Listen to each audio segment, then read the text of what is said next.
नमस्कार, आपका स्वागत है। दोस्तों, हर साल श्रावण महीने के पूर्णिमा के दिन रक्षाबंधन का त्योहार मनाया जाता है। रक्षाबंधन को राखी पूर्णिमा भी कहा जाता है। इस दिन बहन अपने भाई की कलाई में राखी बांधती है और उसकी लंबी उम्र की कामना करती है। इस वर्ष भद्रा का साया होने के कारण रक्षाबंधन 30 और 31 अगस्त दोनों दिन मनाया जाएगा। 30 अगस्त को दिन भर भद्रा का साया रहेगा, इसीलिए 30 अगस्त को रात्रि 9 बजे के बाद रक्षाबंधन मनाया जाएगा। 31 अगस्त को सुबह सूर्योदय के बाद रक्षाबंधन का पर्व मनाया जाएगा। ज्योतिष शास्त्र के अनुसार इस वर्ष रक्षाबंधन पर ग्रह और नक्षत्रों की ऐसी स्थिति करीब 700 साल बाद बन रही है। श्रावण पूर्णिमा पर बनने वाली ग्रहों की चाल 4 राशियों के लिए बहुत ही शुभ परिणाम देने वाली है। तो दोस्तों, चलते हैं और सुनते हैं गुरुजी से कि वो क्या। लिए एक वीडियो में आगे बढ़ते हैं। दोस्तों, अक्सर हम रक्षाबंधन वाले दिन बहुत उत्साही होते हैं।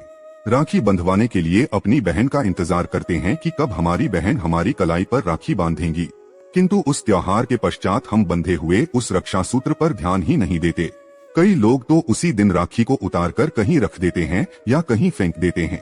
इन सब के बारे में श्री अनिरुद्धाचार्य जी का कहना है कि ऐसा करना न सिर्फ आपके लिए बल्कि आपकी बहन के जीवन पर भी दुष्प्रभाव डाल सकता है। गुरुजी ने इस तरह राखी को काट देना और कहीं भी फेंक देने को रक्षा सूत्र का अपमान बताया है। इसलिए उन्होंने अपने भक्तों को किस तरह राखी को काटना चाहिए, किस जगह पर उसे नहीं रखना चाहिए और खंडित राखी का क्या करे, ये सारे उपाय बताए हैं। सबसे पहले जानते हैं कि राखी को कितने दिनों बाद उतारना चाहिए। दोस्तों, गुरुजी कहते हैं कि जिस दिन बहन आपकी कलाई पर रक्षा सूत्र बांधती है, यानी रक्षाबंधन के दिन पर, उस दिन राखी को कभी भी उतार कर नहीं फेंकना चाहिए। जैसे हम राखी बांधने के लिए शुभ मुहूर्त का और शुभ दिन का चुनाव करते हैं, ठीक उसी तरह रक्षा सूत्र को उतारने के लिए भी आपको सही दिन का चुनाव करना आवश्यक होता है। इसलिए यदि रक्षाबंधन वाले दिन आपकी राखी खुल भी जाती है तो आप या तो अपनी बहन से फिर से बंधवा लें, अन्यथा घर में किसी और से फिर से गांठ लगवा लें, किंतु उसे उतार कर ना रखें।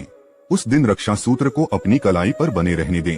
वैसे गुरुजी कहते हैं कि जब तक राखी खुद ना कलाई से उतरने लगे तब तक उसे नहीं उतारनी चाहिए, किंतु यदि आपको रक्षा सूत्र को उतारना ही है तो रक्षाबंधन के दूसरे दिन स्नान के पश्चात मंदिर में ईश्वर के सामने इस राखी को उतार दें, और यदि आवश्यक ना हो तो राखी को कम से कम 5 दिनों तक या जब तक राखी खुद खुल नहीं जाती तब तक बांधे रहे। दोस्तों, गुरुजी ने ये भी बताया है कि रक्षा सूत्र को किस तरह कलाई से उतारना चाहिए। कई लोग राखी को कैंची से या छुरी से काटकर निकाल देते हैं। गुरुजी कहते हैं कि ऐसा करना बहुत अशुभ होता है। ऐसी गलती कभी भी ना करें। रक्षा सूत्र को कभी भी किसी भी धार वाली वस्तु जैसे कैंची, चाकू, इन वस्तुओं से नहीं काटना चाहिए।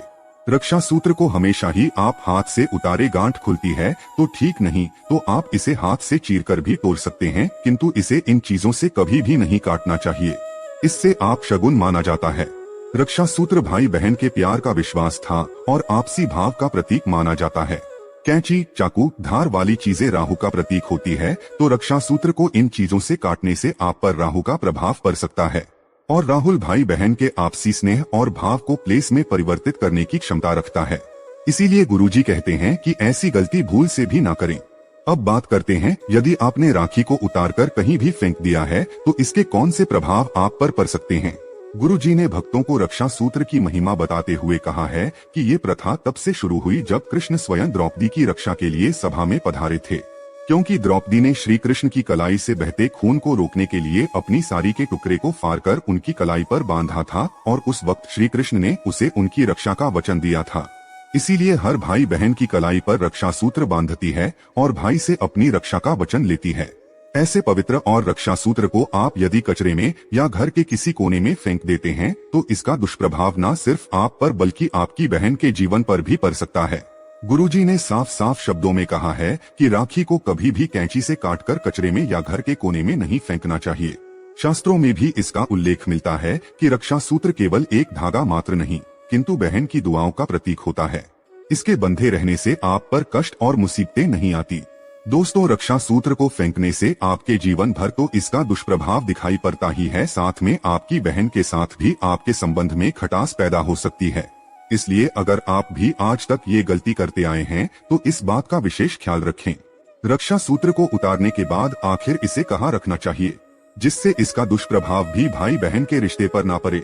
इसका सबसे सरल और असरदार उपाय गुरुजी ने अपने भक्तों को करने से कहा है। गुरुजी कहते हैं कि रक्षा सूत्र को उतारने के बाद इसे आप जहां गायों को बांधा जाता है या जहां गौशाला है वहां अगर कोई की लगी हुई है या खूंटा बना हुआ है तो वहां रक्षा सूत्र को बांधना चाहिए। गौमाता में 33 कोटि देवी देवताओं का वास होता है। गौशाला की जमीन गौमूत्र से पवित्र होती है। इससे पवित्र जगह आपको संसार में कहीं नहीं मिल सकती। गौशाला में रक्षा सूत्र बांधकर आप अपनी रक्षा का भार गौमाता को सौंप देते हैं, इसलिए उसके बाद आपका कोई बाल भी बाका नहीं कर सकता। गुरुजी कहते हैं कि श्री कृष्ण स्वयं गौ माता के दीवाने हैं। श्री कृष्ण जी को गायों से कितना प्रेम है ये बात किसी से छुपी नहीं। ऐसे में यदि आप रक्षा सूत्र को गौशाला में या जहां अक्सर गाय वास करती है वहां बांध आती है तो आपके लिए बहुत ही शुभ होता है। इससे रक्षा सूत्र का अपमान भी नहीं होता। गुरुजी ने एक और उपाय भी बताया है।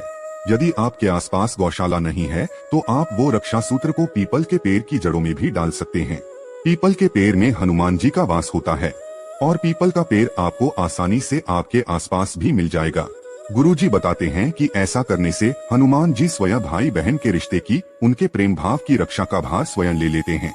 तो यदि आपके आसपास गौशाला नहीं है तो आप पीपल के पेड़ की जड़ों में भी अपनी उतारी हुई राखी को रख सकते हैं। अगर आप रक्षा सूत्र को लाल कपड़े में बांधकर पीपल के पेड़ के नीचे रख देते हैं तो ज्यादा शुभ माना जाता है। तो दोस्तों, इस रक्षाबंधन आप भी अपनी राखी को गुरुजी के बताए हुए उपायों के साथ उतारे और उसे गौशाला में या पीपल के पेड़ की जड़ों में रख दे। इसमें कुछ बातों का आवाज से ध्यान रखें। रक्षा सूत्र कभी भी खंडित नहीं होना चाहिए या कहीं चीज चाकू से कटा हुआ रक्षा सूत्र कभी भी गौशाला या पीपल के पेड़ के नीचे ना रखें। यदि आपको रास्ते में चलते हुए कोई भी रक्षा सूत्र मिल जाता है तो उसे भी आप इसी तरह से गौशाला में बांध दें।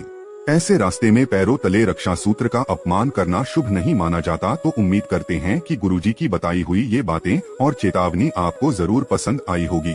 अगर आपको ये वीडियो अच्छी लगी हो तो चैनल को सब्सक्राइब करके वीडियो को लाइक और कमेंट बॉक्स में जय श्री राम जय श्री कृष्णा जरूर लिखें और इसे ज्यादा से ज्यादा शेयर करके बाकी लोगों तक भी पहुंचाएं। तो मिलते हैं अगली